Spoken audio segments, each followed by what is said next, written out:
Only a couple more videos left to go. I wanted to pop in and share with you what, oh, here's my mouse, what a hygrometer is. So I don't know if you have it in the kit yet. Some of the kits didn't have them, but eventually you may get one. If not, they're not very expensive. But I wanted to share with this because it's one of my favorite tools, especially in the Northwest, to have this.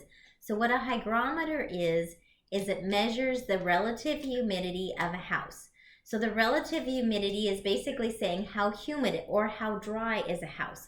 So like if you lived in Arizona where it's in desert, you probably wouldn't be worried so much about the high humidity, but the low humidity.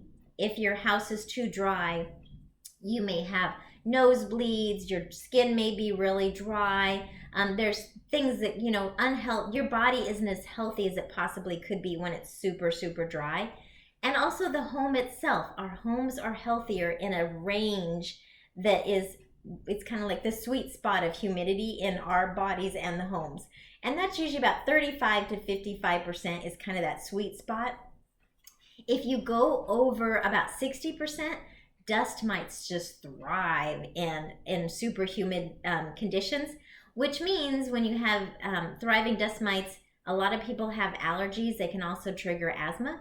So you don't want to have a high humidity. Couple other things, if you have a lot of moisture in your house, you may have more pests. Pests like extra moisture. You might have more mold. In your kit of resources here, there's a whole booklet just on mold and how to create a healthy home for reducing mold. So if you're looking at your little hygrometer and you see it going over 60%, it gives you an indication you might want to do some stuff to reduce the humidity. The easiest way to reduce the humidity is to open up windows and to crack or to run your exhaust fan. So when you're cooking and you have a lot of steam in your kitchen, go ahead and run your exhaust fan all the way through. Maybe even crack a window when you're cooking. In the laundry room, if you have an exhaust fan, please run your exhaust fan every time you're doing laundry all the way through laundry. And same thing when you're showering and take baths. If you have an exhaust fan, turn it on as soon as you start the water and run it for a full hour around taking baths and showers to get the humidity out of the house. Also in bedrooms, crack windows, open up, get some fresh air flowing in there. When you are cooking, go ahead and use a lid over your dishes when you're like boiling pasta and stuff. Use a lid, close toilet lids. You just kind of start looking around for ways to reduce the amount of water and steam going everywhere.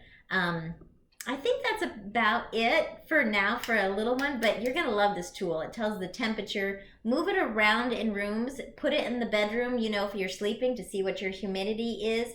Let it sit there for 10-15 minutes to let it to recalibrate into the bedroom.